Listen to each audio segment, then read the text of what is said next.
Hi guys, welcome back to the another vlog. और बहुत बहुत स्वागत है आपका चैनल पर। और मैं हूं कंचन, आपकी दोस्त। और आज ये जो व्लॉग है ये है करवा चौथ और अहोई अष्टमी का एक मतलब साथ में ही मैंने बना लिया है व्लॉग। तो इसमें पूरे दिन हमने क्या क्या काम किए और शाम को कैसे पूजन किया वो सारी बातें हैं। तो उम्मीद करती हूँ कि आपको ये व्लॉग्स पसंद आ रहे हैं और आप देख रहे हैं। तो जब भी आपको पसंद आएगा तो आप प्लीज़ चैनल को सब्सक्राइब जरूर करेगा, बेल बटन जरूर दबाइएगा ताकि आपको आगे की नोटिफिकेशन मिले, और वीडियो को लाइक कीजिएगा और औरों के साथ शेयर कीजिएगा। तो चलिए चलते हैं व्लॉग में। तो सबसे पहले सुबह उठने के बाद, क्योंकि पूरा दिन होता है करवा चौथ पे और कुछ खाना पीना होता नहीं है, तो मैं सारे काम धीरे धीरे करके निपटाती रहती हूँ ताकि मोस्ट ऑफ द टाइम दिन का निकल जाए और खाने पीने की याद भी ना आए, कुछ दिमाग तैयार भी रहता है, तो भूख भी नहीं लगती है। तो सब झाड़ू लगाने के बाद फिर मेरी बहन या मेरी बिटिया रानी को मेहंदी लगाने लगी, और उसके बाद टिया जी नाच रही है, झिझ रही है। ये वाला स्टेप नहीं, दूसरा वाला।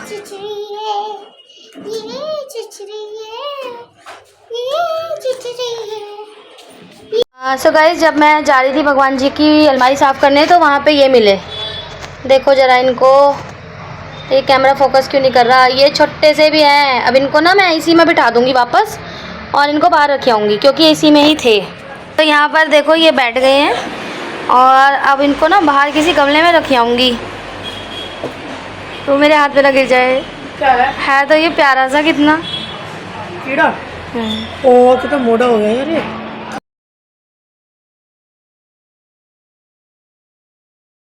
बीच में सिम्बा को खिलाना भी थोड़ी देर में बहुत ज़रूरी रहता है। जैसे कि आपने सिम्बा के शॉर्ट्स तो देखे होंगे। ये हमारे घर के इस वक्त फ़िलहाल सबसे बड़े बच्चे हैं, मतलब टिया से छोटे हैं, वैसे बाकियों में बड़े हैं, डेजी से भी बड़े हैं और चीकू से भी बड़े हैं। तो इनका स्वैग भी खैर प्रो लेवल पे रहता है। सिम्बी, और ये बड़े ही तब काम बच्चे हैं, बिल्कुल कभी गुस्सा नहीं करते, और गुस्सा करते हैं तो मतलब समझ लो कि कितनी ज़्यादा बात होगी। सिम्बी तुम्हारे अपनी नॉन जी दिखाना बाबू। I don't want to face camera. ओहो मन तो कर वीडियो में आते रहे। फिर सिम्बा जी को खिलाने के बाद मैं लग गई पूजा की अलमारी साफ़ करने के लिए। तो मैंने आपको वहाँ स्टार्टिंग में वीडियो में ही दिखा दिया है कि कैसे फूल की माला के पास क्या मिला। और यहाँ पे मैंने फिर जब फटाफट सफाई करी भगवान जी की अलमारी की, तो हमारे घर में ना एक सेपरेट मंदिर नहीं है, लेकिन कमरे में ही भगवान जी को हमने रखा हुआ है। बट मतलब स्टार्टिंग से ये व्यवस्था रही तो कभी इतना वो नहीं रहा, लेकिन अभी मैं और मेरी बहन को लगता है कि हम एक सेपरेट मंदिर बनवाएंगे। तो वो कभी पूरा होता है वो देखने वाली बात है।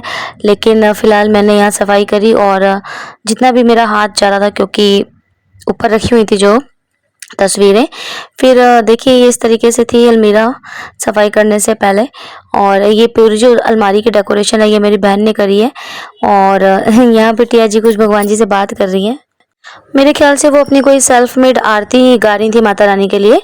तो ये जो तस्वीर है ना, ये भगवान भोले शंकर की जो मैंने अभी आपको दिखाई, ये मेरे बाबा जी की लाई हुई तस्वीर है। तो काफ़ी पुरानी है ये, इसको पन्नी वन्नी से कवर करके मैंने रखा हुआ है।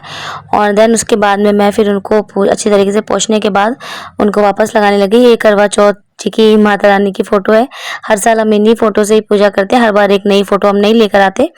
और यहाँ पे सफाई वफाई करने के बाद मैंने जैसे भी पहले लगे हुए थे उनको एज इट इज़ लगा दिया, और उसके बाद फिर ये काफ़ी सुंदर और साफ़ लग रहा था। तो घर बेसिकली आप घर को सजा सकते हैं, लेकिन कितना भी मर्जी सजा लीजिए उसको, पर उसको मेंटेन रखना, उसकी साफ़ सफाई करना वो बहुत ही ज़्यादा इंपॉर्टेंट होता है, जो कि आज की बिजी लाइफ में इतना ज़्यादा मुश्किल हो गया इस चीज़ को कैरी ऑन करना। क्योंकि अगर आप मेड रख लेते हैं तो वो तो ठीक है, लेकिन मेड रखने तक भी ठीक है, लेकिन मेड से काम करवाना भी एक तरीके से मुझे ठीक नहीं लगता। और मतलब अभी तो खैर पॉसिबल भी नहीं है मेरे लिए, लेकिन मुझे ठीक भी नहीं लगता। तो फिलहाल यहाँ पे आ जाते हैं बातों के ऊपर वापस। और ये सारी चीज़ें जो पूजा में काम आती है, गंगा जल और ये सारी चीज़ें, और ये जो भगवान जी की फ़ोटोज़ है ना, ये भी हमारी बहुत पुरानी है, भोलेनाथ की फ़ोटो। और ये जो भी जैसे जगन्नाथपुरी कोई गए वो लेके आए, तो वो सारी फ़ोटोज़ हमने अपनी अलमारी में ही रखी हुई है।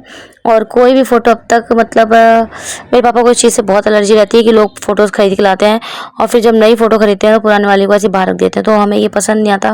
तो सारी फ़ोटोज़ रखी हुई हैं एज इट इज़। तो गाइस, यहाँ पे भगवान जी की अलमारी साफ़ करने के बाद हम मैं ये उनकी जो ये है ना, इसको साफ़ करूँगी। तो इसको गर्म पानी में डुबो दूँगी और थोड़ा सर्फ डाल के छोड़ दूँगी थोड़ी देर के लिए। और ये जो उनका कपड़ा है मैं इसी से ही उनको साफ़ करती हूँ। तो ये गंदा हो गया है, इसको धो के रख दूँगी। ये कॉटन का है। भगवान जी की अलमारी की पूरी डस्टिंग करने के बाद, सफाई करने के बाद फिर मैं लग गई बाकी घर की डस्टिंग में। और यहाँ पे डस्टिंग करते वक्त मेरे साथ हुई एक छोटी सी अनहोनी घटना कि मैं गिरते गिरते बची, क्योंकि जो सोफ़ा है हमारा वो काफ़ी पुराना हो गया, तो उसके स्प्रिंग्स जो हैं वो ढंग से अब काम नहीं करते हैं। लेकिन मेरी बिटिया रानी जी बिल्कुल वहीं बैठी थी, उनको ये नहीं हुआ कि मम्मी गिर रही है या क्या हो रहा है, मैं थोड़ी साइड हो जाऊं कहीं मेरे ऊपर ना गिर पड़े। तो यहाँ मैं थोड़ी सी डिसबैलेंस हो गई थी और मैं गिरते गिरते बची। फिर उसके बाद समहाउ मैंने किसी तरीके से पूरे घर की डस्टिंग करी। और उसके बाद में हमारे यहाँ दोपहर में पूजा नहीं करते, हमारे यहाँ शाम को पूजा करते हैं। तो धीरे धीरे आराम से हम काम करते रहते हैं अपना। मम्मी मेरी खाना वाना बनाती रहती हैं, तो सारे काम इसी तरह स्टेप बाय स्टेप चलते रहते हैं।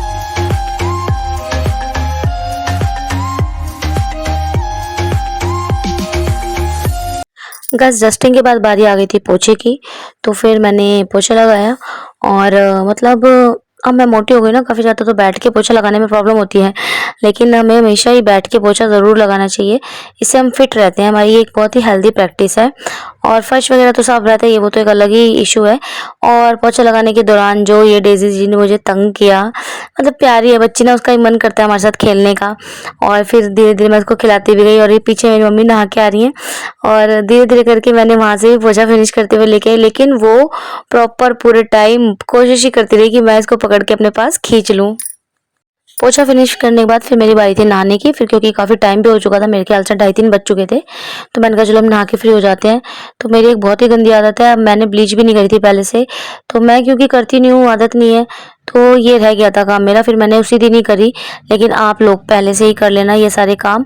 उसके बाद मैं तैयार होकर नीचे गई शॉप पे, तो मेरी बहन बैठी हुई थी, फिर उसने मेरे हाथ में मेहंदी लगाई और फिर शाम को उसने मेरा मेकअप किया। मैं तो इतनी थक गई थी कि मेरा मन कर रहा था कि ऐसे ही कर लूँगी, लेकिन उसने कहा नहीं नहीं मैं मेकअप कर देती हूँ। फिर देन उसने मेरा मेकअप किया। मेकअप में थोड़े से हम पजल हो गए थे, क्योंकि मेरे फेस पे मेकअप सूट नहीं कर रहा था, और मेरी स्किन थोड़ी सी, मैंने इस बार बिल्कुल भी मतलब स्किन केयर बिल्कुल ही बंद करा हुआ है, तो कोई मतलब अनइवन पैचेस दिखाई दे रहे थे। लेकिन उसने भी जैसे भी करके मैनेज करके मेकअप को ऐसा कर दिया कि चलो भाई अच्छा लग रहा था वो, लेकिन उसको काफ़ी मेहनत लगी वो सब करने में।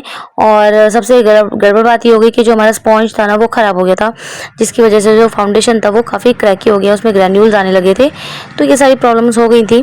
मेकअप का जो एक पूरा वीडियो है ना, मतलब छोटा सा ही है, वो मैं डालूंगी अलग से, जिसमें फेसेस वगैरह सारी दिखाई देंगे। अभी मैं फेस वाली वीडियो नहीं बनाती, क्योंकि मुझे ना थोड़ी सी शर्म सी आती है। तो मैं ये सोच रही हूँ कि जब हमारा चैनल पूरे 5000 मेंबर्स पूरे कर लेगा, तो फिर मैं ना फेस वाले वीडियोस डालने शुरू कर दूंगी। थंबनेल वगैरह में भी फेस लगाने में मुझे थोड़ी शर्म कम आएगी, मतलब शर्म वैसे नहीं, ऐसे शर्म आती है। तो यहाँ मेरी बहन ने मेरा मेकअप कर दिया था, जो कि काफ़ी सुंदर लग रहा था। आई मेकअप बहुत ही ज़्यादा, मेकअप में मेन तो आई मेकअप ही होता है, और ये काफ़ी ज़्यादा सुंदर उसने मेरा किया था। और ये छोटी सी वीडियोस हमने शूट किए थे, जो मैंने आगे भी लगाए हैं, तो ये काफ़ी अच्छा लग रहा था। उसके बाद हम शाम को पूजा करने बैठे, तो यहाँ मेरी मम्मी ने पूजा स्टार्ट कर दी है, वही करती हैं सारी पूजा। हम सब बैठ के, कोई भी पूजा हो मम्मी पापा करते हैं और हम सब पीछे बैठते हैं। तो ये जो वाला वीडियो शूट किया था मेरे हस्बैंड ने किया था। तो यहाँ मेरी बहन कथा सुना रही थी, वो पंडित जी बनी थी। और टिया रानी भी अपना, टिया की आदत है वो आराम से पूजा में बैठ के पूरी पूजा को सुनती है वो, और बच्चों की तरह से इधर उधर भागा दौड़ी करना अच्छा नहीं लगता। पूरी पूजा में बैठती है, तालियां बजाती है आरती करते वक्त। यहाँ मम्मी आरती कर रही है और टिया ताली बजा रही है। गणेश देवा माता जाकी पार्वती पिता महादेवा, एक दंत दयावंत चार भुजाधारी, मस्तक सिंदूर सोहे मुंह। फिर हम छत पे चले गए थे चांद देखने, और चांद से पहले सिम्बा जी की हरकतें देखिए आप।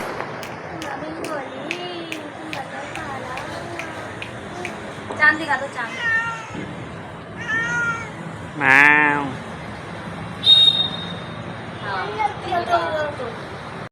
फिर यहाँ मैं और मम्मी पूजा कर रहे थे। तो हम क्योंकि यूपी से बिलोंग करते हैं, तो बीच में हमें दिन में पूजा करने से पहले काफ़ी सारे काम भी करने होते हैं, क्योंकि पैरों में महावर लगाए बिना हमारा कोई भी शुभ काम पूरा नहीं होता।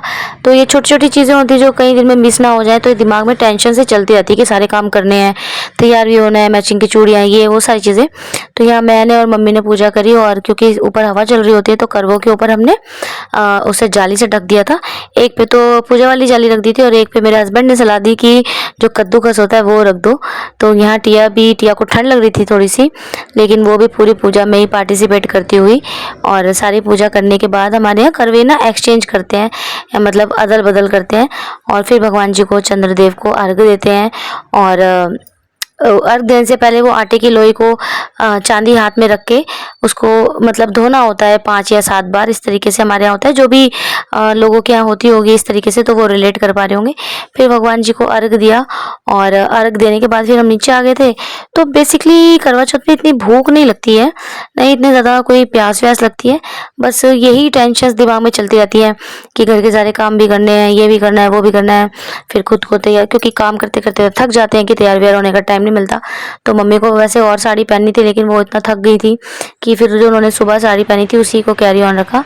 और यहाँ मैं अपने पति देव की आरती उतारते हुए, जो कि भाई देखिए एक हिंदू ट्रेडिशन है, इसको इस तरीके से भी नहीं लेना चाहिए।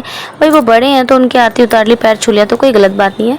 यहाँ मेरी बहन पटाखे जलाते हुए, और उसका बहुत मन था पटाखे जलाने में, लेकिन वो जल ही नहीं रहे थे। मैं सभी को मना करती हूँ पटाखे जलाने के लिए, अपनी क्लास में सभी बच्चों को, लेकिन ये पटाखे ना हमारे 7 साल पुराने हैं, 7 साल से हमने इनको जलाया, क्योंकि हम जलाते ही नहीं है। लेकिन अब की बार उसने देखे इतने सारे पटाखे तो उसने सोचा चलो एक दो जला लेती हूँ, लेकिन भगवान जी ने करने ही नहीं दिया, एक भी पटाखा जला ही नहीं, और वो फाइनली डिसअपॉइंट हो गई।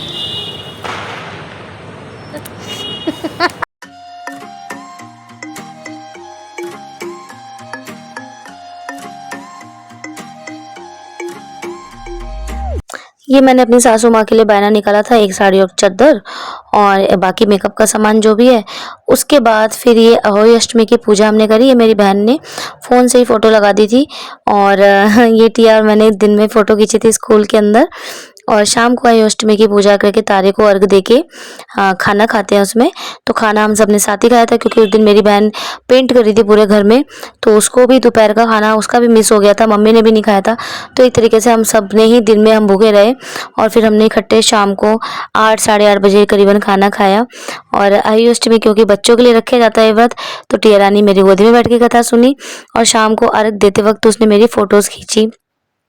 तो ये था सारा फेस्टिवल्स का व्लॉग, और मतलब दिवाली का भी व्लॉग लेके आऊँगी मैं। लेकिन अगर आपको ये व्लॉग्स पसंद आ रहे हैं तो प्लीज़ कमेंट कीजिएगा। जैसे आप स्टडी वीडियोस पे कमेंट करते हैं मैडम ये वाला दो, ये वाला वीडियो दो, वैसे आप व्लॉग्स पे भी बताइएगा कि आपको कैसा लगा, अपनी सलाह दीजिएगा। तब तक के लिए खुश रहिए। God bless all my subscribers, my viewers, my supporters, my well wishers. फिर मिलूँगी किसी नए व्लॉग, किसी नए वीडियो में। तब तक के लिए बाय बाय।